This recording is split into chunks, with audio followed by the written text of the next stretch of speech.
think you're good to go. Welcome everybody, Your Worship, councillors, staff and guests. This is the final meeting of the triennium of this exciting committee.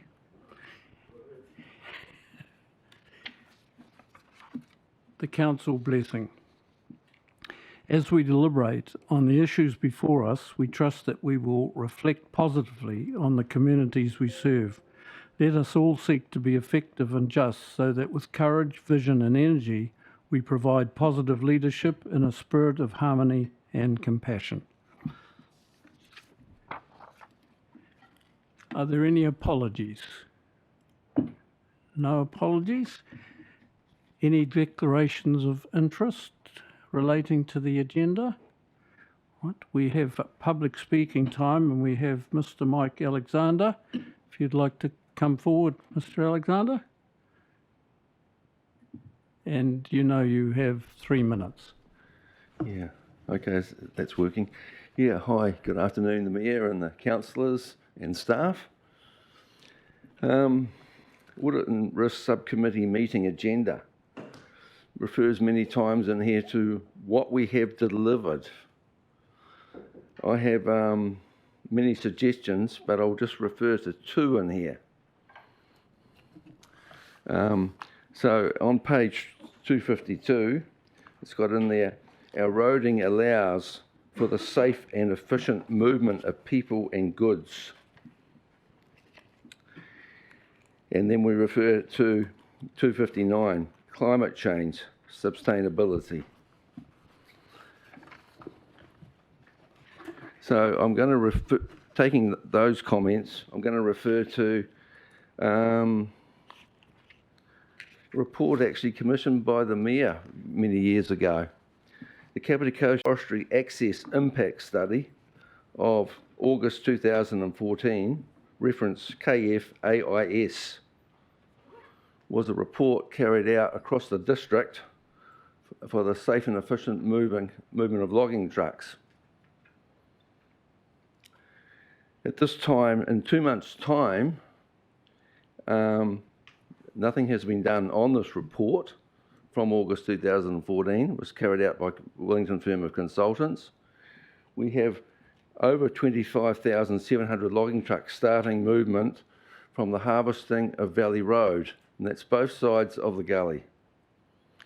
These logging trucks will be all heading north, down Ruapehu Street, across past the school, the crossing down Kapiti Road, etc. The report stated that only 3 corners and Waterfall Road on a dirt road needed taking back a metre, and the logging trucks would pass south to the Wellington port. So we haven't delivered in this agenda here at all. Those logging trucks going that way will incur an extra 325,700 litres of extra fuel used. Yet we're saying here we've delivered on the climate change. Well, I can't see that. The cost of widening the road there was budgeted at 48,000 in 2014.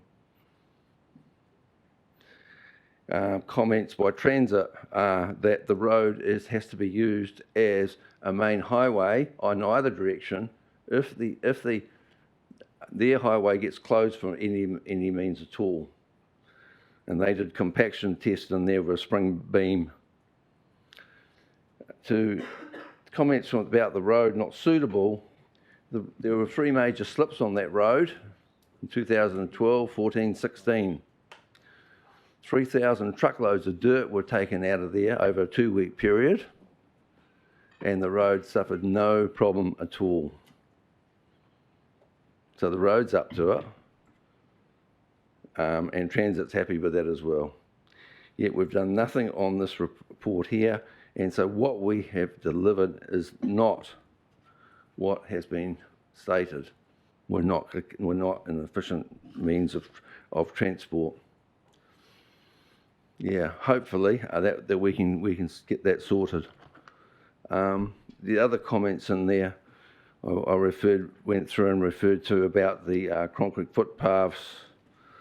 I can't see any information at all on the carbon footprint of the concrete footpaths, the transport of the wood pellets for the burning of sewage from Taupo, no information at all, can't see anything. I don't know if the figure relates to transport of pellets from Taupo or the manufacturer of them or whatever. But yeah, so there's many other comments in there on that agenda on there of what we have delivered, but I won't get into too many of them. But anyhow, that's just a few suggestions I've got here, and hope we can get on and sort those out. Thank you. Thank you, Mr. Alexander. Any questions for Mr. Alexander? I'm sure your comments have been well noted. Thank you, sir. Thank you.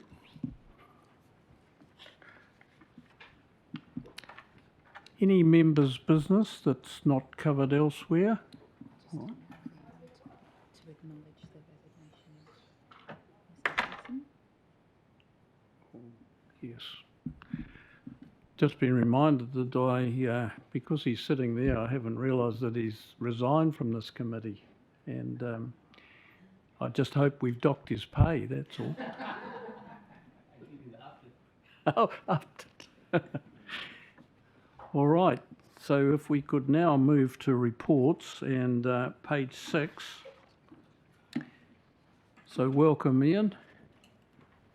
We're in your hands, sir. Thank you, Mr. Chair, and good afternoon, everybody. The first two reports are actually reports from our external auditors, EY, around the audit closing report and then the report on control findings. And we've got our engagement partner, our engagement partner, Dave Borry, online. So I'll just invite Dave to perhaps talk to those reports. Thank you, Ian. Welcome, Dave. Thanks very much, and could I just check that everyone can hear me at your end? Absolutely. Yep. Perfect. And what I might do in terms of the close report is I'll just focus on the executive summary we've got in that report. It's on page 3 of our report, or page 10 of the papers that have gone out, but after I've touched on a couple of points in this, happy to take any questions across the report as a whole. In terms of some initial context, from our perspective, the process has gone really well. We've had access to all of the information we've needed, and we've really appreciated the support of staff. We've had to work through the audit in a pretty short and snappy timeframe, which in some respects has been challenging, but having good support from the council staff has made it achievable. The key areas of audit focus that we've got in the top left of that executive summary page, I'll just touch on 2 matters there. The first was around infrastructure assets, where I wanted to acknowledge the impact of the current economic and commercial environment in terms of cost escalation. So the council's infrastructure assets are required to be revalued periodically, but potentially more frequent than the chosen periodic cycle if the fair value differs materially from the carrying value. And so in the current period, what that's meant in a practical sense is that the rising construction costs have created a need for the road and the 3 water assets to be revalued this period, but they wouldn't have ordinarily been revalued this period if they were on the usual cycle. So there was a desktop revaluation for road assets, and the primary focus for us in that space was around the cost inflators that were applied, and there was a full revaluation of the council's water assets, and for that our key focus was around both the underlying data relating to those assets and the unit costs applied. In terms of findings and conclusions in that space, we only had minor findings, so we were comfortable with the valuations for both of those classes of assets. Findings related to how those were disclosed in the notes to the financial statements, and any suggestions that we had in that space have been adopted by management and presented in the annual report document. The other area that I wanted to touch on in terms of areas of audit focus was the non-financial performance reporting. In general, the work in this area went well, but there are two notable points. One was we identified some opportunity to improve the data quality around requests for service. So the time it takes council to respond to phone calls that come in from ratepayers. There are some improvements that could be made to that underlying data, and we cover those in our report on control findings. The other piece was to acknowledge a sector-wide matter that relates to assurance over drinking water measures, where historically, as auditors, and as a generalisation, this is most auditors of local authorities, have relied on the work independent assessors have done in this space in terms of getting sufficient audit assurance. When the new water regulator took effect late last year, that role changed and there are no longer independent assessors completing those same activities. So from an audit perspective, we needed to create a new approach to get sufficient assurance over those measures, which primarily results in us looking at the way that Capiti's laboratory does the testing over the drinking water, and also looking at how Capiti monitors drinking water. And when I say monitors, it's monitoring things like turbidity or UV dosage. So we're in the final parts of completing that work, but because this was a change across the sector, it's something that the OAG wanted to have broad oversight of. So we do have a final session with them to confirm that the approach we've taken is acceptable. And as some broader context, there will be councils throughout New Zealand where they have a qualification in their audit report for this year as a result of their auditors not being able to gain sufficient assurance over these measures. Looking at what else is in that executive summary, just touching on the status of the audit briefly, there were 11 open items when the report was issued. Some of those are formalities, and the majority of the remaining items have been closed. And for any that haven't, we're comfortable we will close those out ahead of council adopting the annual report. In closing out the open items, the only change or notable item that flowed out of that was that for Air Chatham's, the loan that the council provided to that entity has been provisioned for, or will be provisioned for in the final version of the accounts, and that's really a result of management's assessment of the risks involved and the potential collectability of that loan. Moving over to the right-hand side of that page, and just two very brief comments before I go to questions. Audit differences, just confirming that we had no audit differences that impacted either net assets or surplus or deficit. The audit differences we had were just in relation to disclosures in the notes to the financial statements, and those audit differences have been adjusted for and reflected in the annual report document. Last point is around down the bottom of that page, there's some control observations. They're dealt with in the second paper that we have, but just wanted to confirm that there were no high risk points that were coming out of our work. At that point, I might stop there and just ask if there's any questions that the committee has in respect of our closed report.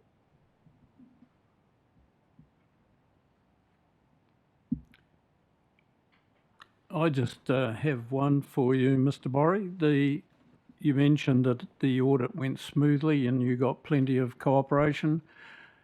Really, it is, when I read it, it's a very clean audit. Would that be your opinion?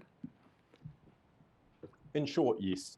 So the matters that I've referenced where there might be one or two things still in progress or some recommendations in a comparative sense, when you compare this to some other local authorities that we work with, that comment is fair, yes. Thank you. Where do we fit? Are we sort of in the top five? I think that's hard to do, especially given we're not the audit service provider to all local authorities. Oh, that's a very diplomatic answer. Are there any questions for Mr. Borrie? Councillor. Thank you. Through the chair, it's Councillor Compton here. Just a question picking up on your comments about the loan to Air Chathams, and I believe this is the first time it's appeared in the annual report, but from my understanding it was extended to them in the prior financial year to this annual report. So you mentioned that it's being disclosed here because of management's opinion on its collectability. So what do you mean in that regard? If I could just clarify that. So you're right that the loan was extended in a previous period. It was disclosed in the previous period's annual report, so the 2021 financial report. It's also disclosed in the 2022 financial report, and there's no difference in that sense. One of our open items was that we were yet to round out our work around the provisioning for receivables, which includes the Air Chatham's loan. That involved us discussing the matter with management and reviewing some financial information. And at the end of that piece of work, management agreed that the loan would be provided for, so a provision made against it. And that won't have been reflected, I don't believe, in the document that you have in front of you, but it will be reflected in the final document. Perfect. Thank you. Thank you. Are there any other questions? All right, being no other questions, I'll put the recommendation that the Audit and Risk Subcommittee receives and notes the report, including Appendix 1 of this report, that the Audit and Risk Subcommittee notes that there are no unadjusted financial or non-financial differences as identified by Audit in the draft 2021-22 annual report. Do I have a mover, please? We move Councillor Buswell, seconded Councillor Compton. All in favour? Against? Thank you. Thank you very much. Thank you very much, David, and also thanks to Thomas Marshall for his work on this big project of your best client. Thanks very much. Thank you. All right. If we could then move to page 16, which is the control findings for the year. And are you going to speak to this, or Andrew?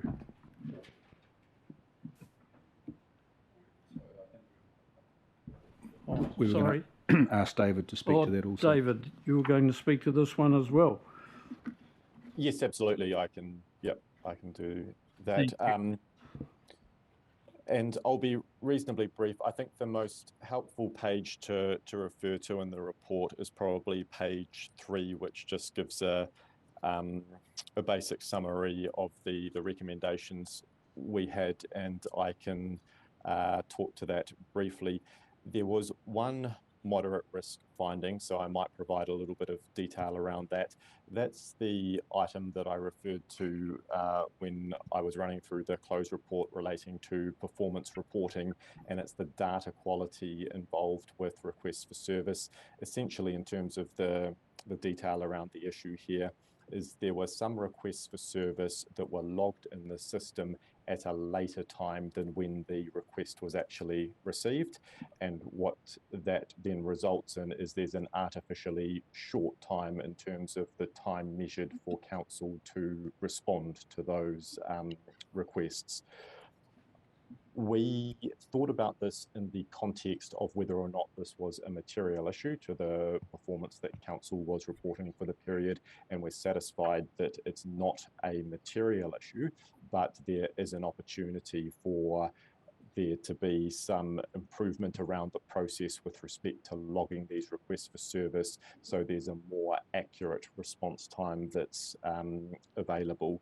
And that's helpful from the perspective of both having accurate reporting in these documents, but also from the perspective of understanding service levels and how quickly the council is actually able to respond to requests that come in from ratepayers. The other items that are summarised on that page are all low-risk items, and they're sort of a housekeeping nature. So I don't propose to go through the detail of all of them, but very briefly, one is a recommendation around having one-up authorisation for sensitive expenditure, and our definition of sensitive expenditure is where there's the potential for someone to benefit or be perceived to benefit from expenditure. Making sure purchase orders that are approved prior to invoices, where possible having more electronic records, so moving away from paper-based systems, and then there was an overhead rate that was applied, and some of the calculations where that overhead rate could have been better supported. So that's a very, very brief run through of the points. And to be clear about the ones to do with one-up authorisation and purchase orders and invoices, in general, those things do happen in the way we would expect. It was just that we noted some level of exceptions. But very happy to take questions on any of the content in that report. Thanks very much, David. Questions? It's obviously very well done right through. Thank you very much, everybody, and thank you, David. I'll put the recommendation that the Audit and Risk Subcommittee receives and notes this report, including Ernst & Young's report on control findings for the year ended 30 June 22, attached as Appendix 1 to this report, that the Audit and Risk Subcommittee notes that regular progress updates against the control findings will be provided over the course of the financial year, and that was of course done last year as well on those control findings. So would I have a mover please for that? Councillor Compton, Councillor Holbrook, all in favour? Against? Carried. Can we get rid of you now, or are you still... David looks worried. Absolutely. So I think that's all from me, and I'm happy to sign off. Thank you, and thanks again. You great relationship, and I know everyone appreciates it. Thanks, Dave. Perfect. Thanks very much. Really appreciate it. Bye. All right, if we could now move to page 40, item 8.3, the annual report, which fortunately you can read very quickly.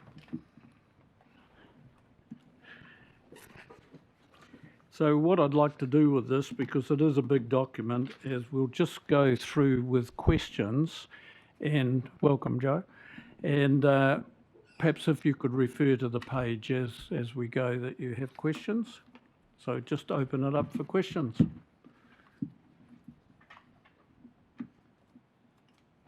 Everybody's happy with the report. I thought it was a very good report, actually. I just made the comment last year and again this year that it's a lot bigger than Fletcher's. And I can just imagine the amount of work that goes into it, and I'm sure everyone appreciates it.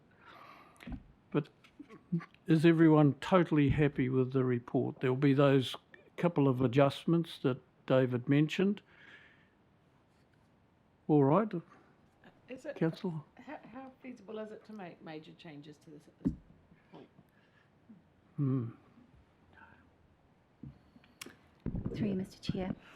There is a recommendation that it does allow us to work with the CE and the Chair to make edits to the document.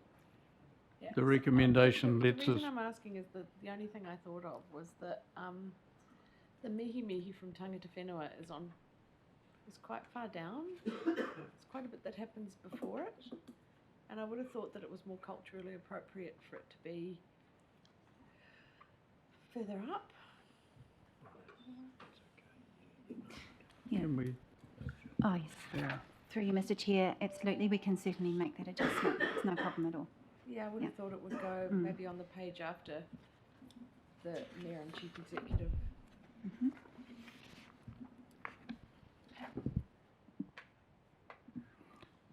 Can be done, or will be looked at. It's just a suggestion. Yep. All right. All right. Well, if that's the only comment or question, we have a recommendation which is on page 40, that the Audit and Risk Subcommittee notes and receives this report, including Appendix 1 and 2, and 2 is the brief summary. Recommends the draft annual report 2021-22 and the summary annual report 2021-22 be provided for consideration and adoption by Council on the 29th of September.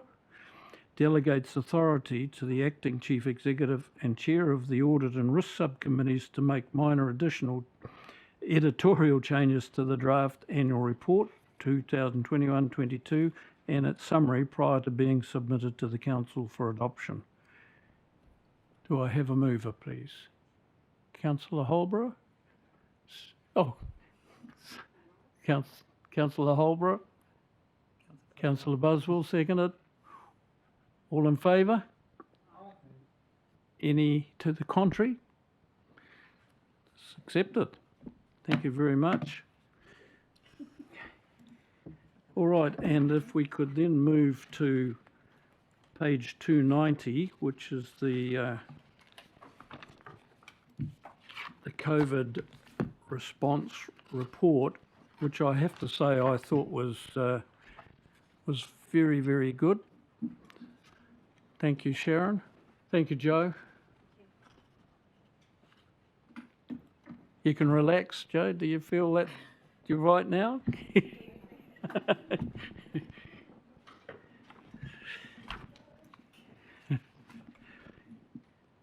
Welcome, Sharon. Can I just say I thought this was an excellent report, and it's a bit of a surprise to me to just what the effect's been of that jolly old bug. Anyway, I'll leave it to you to take us through it.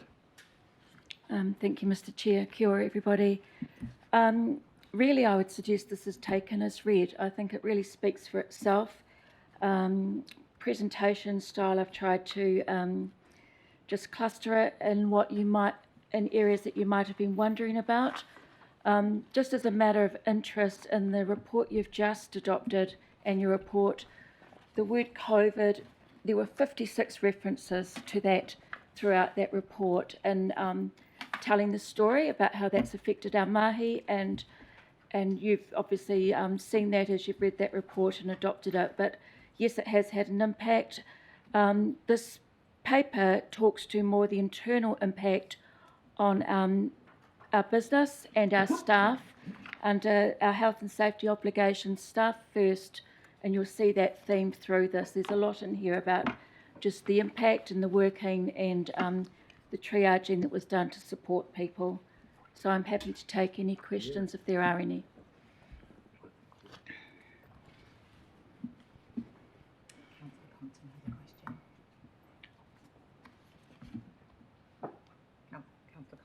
Oh, Councillor Compton, sorry. You know we males can't do two things at once. Through the chair, looking ahead, what sort of work have we done around forecasting the possible impact of COVID, say over the next year? Because I think we've seen overseas as COVID prevention measures start to get lifted, and we've seen that obviously with the removal of masking in almost all settings now. What sort of impacts are we anticipating over the next 12 months? Do we expect them to be similar to what we've seen, or do we expect an upswing?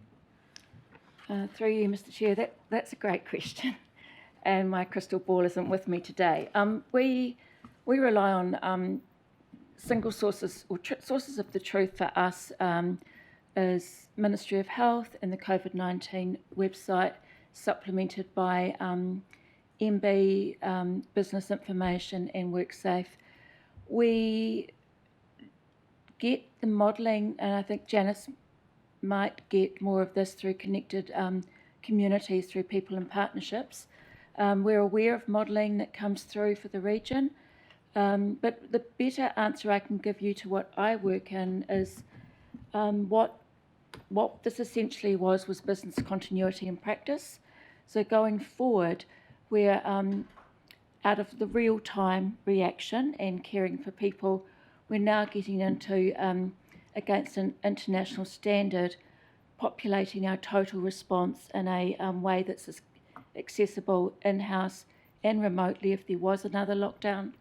So that continuity and building up the resilience is the focus that I have from this paper. I'll ask if Janice has anything else to add. No? Cool. Perfect, thank you. All right. Councillor Holbrook. Yeah, I'm not, point me to it if I've missed it, but I'm not seeing any reference to the staff that we lost through not being vaccinated. What kind of impact has that had? Through you, Mr. Chair, correct. That wasn't the focus of this paper explicitly. You will see references to staff resource impacts, and that goes to people that had COVID, were household contacts, and or at times we had a couple of people that in lockdown periods actually travelled, and then lockdown of a Northland or something like that occurred and they couldn't get back. With staff on travel overseas who couldn't get back. With regards to that other information, that's not part of my sphere, sorry, so I can't speak to that. Diane, if you'd want, Diane Andrew may have something else to say. No, that answers my question actually, that it's within that staffing resources. If it's included in that, then that's fine. Yeah. And a range of factors, yes. Cool. Thanks. Any other questions? All right. As I say, very good report. Bit of a surprise when you realise just what the jolly old impact is, but thank you very much, Sharon. All right, on page 284, we have a recommendation that the Audit and Risk Subcommittee receives this report and that the Audit and Risk Subcommittee notes the overall impact of the COVID-19 pandemic on the operations of the Kapiti Coast Council. Do I have a mover, please? Councillor Compton, seconded. Councillor Buswell, all in favour? Against? Carried. Goodness me, I'm worried that we're going so fast that the wheel might come off or something. Okay, we have sorry.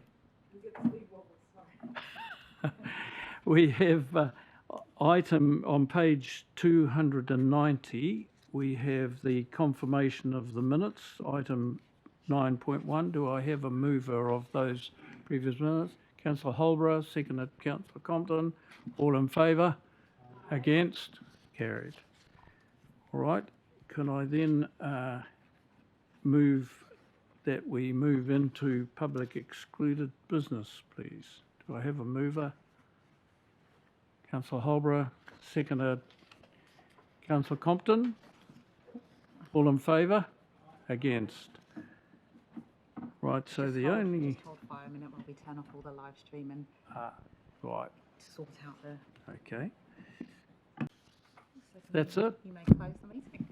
Thank you. Just, Before you close the meeting, we're all doing the same thing, aren't we? We're all trying to do it.